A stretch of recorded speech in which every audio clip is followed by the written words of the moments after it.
Have you ever reached your breaking point in a marriage over something seemingly trivial? My wife, who had always despised lugging around keys, ditched our modern smart lock for a clunky old-school key version. He even bolted it shut during showers. Every time I returned from work, I'd have to ring her up first. Fed up, I slapped the divorce agreement on the table during a family get-together. Everyone assumed I was drunk and joking. My wife hauled off and cracked me across the face. "Am I asking too much? You promised you'd indulge me forever." I met her glare with icy indifference and let out a bitter scoff.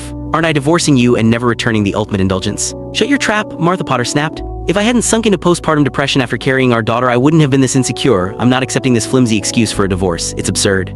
She jabbed her finger at my nose, her eyes brimming with unshed tears, but I didn't even glance at her. Closing my briefcase with deliberate finality, I said coldly, "Sign it. You don't want to make things ugly." The crowd gawked at Martha, who was trembling with anger, while I remained composed. Whisper spread through the room. They couldn't comprehend why I'd torch our marriage over such a trivial matter. Before that, I had always bent over backward for her. Martha snapped out of her shock and lunged forward. Her father, Robert Potter, sensed the gravity of the situation, scrambling to his feet. I stood up to leave, but Martha's therapist, Sean Lynch, clamped a firm hand on my shoulder and shoved me back down. "Your wife is battling severe postpartum depression and has no sense of security," he declared. "Locking the door is her way of shielding herself. How can you be so callous and unforgiving? It's your endless nitpicking that's exacerbating her condition." Relatives nodded, their loyalties aligning squarely with Sean. "Dr. Lynch has a point. I think Jerome has got some other grudge and is venting it on Martha. He is mooching off the family and still pitching fits. Only Martha would tolerate him." Martha silenced the chatter with a sharp glance, then pivoted toward me with a softer expression. "Honey, I'm sorry," she cooed. "I get that my illness has put you through the ringer. You never raised your voice at me before. For the love we shared over 10 years, can you just cool off a bit? Is your mom's treatment running short on funds again? No need to feel awkward about it. She's my family too."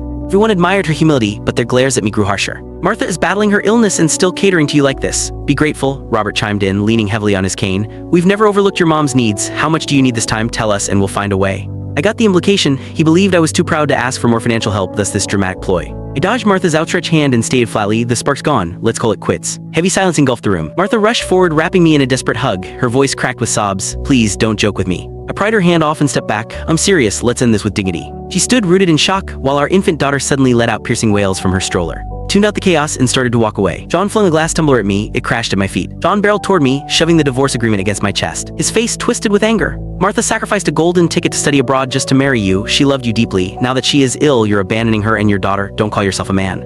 I faced his outburst with cool amusement. "How is my split from my wife any of your business?" Spittle flew from Sean's lips as he seized my collar, bellowing, "You're blind to your privilege. How much cash have you guzzled down for your comatose mother? Don't you have a conscience? Without Martha's help, she would have been long gone." I delivered a swift kick to his midsection, sending him sprawling. "Stay out of my family's affairs. A shrink like you has no place at this gathering." Martha pushed past me in a frenzy, helping Sean to his feet. Her words tumbled out in a stutter. "Why lash out at him? He's done nothing wrong." "He deserves it for running his mouth," I retorted, my resolve strengthened by their tender exchange. The crowd's jeers grew louder, erasing my decade of sacrifices. They branded me a thankless leech, claiming Martha had endured hardship. Click the link on the homepage to watch the full follow-up for free.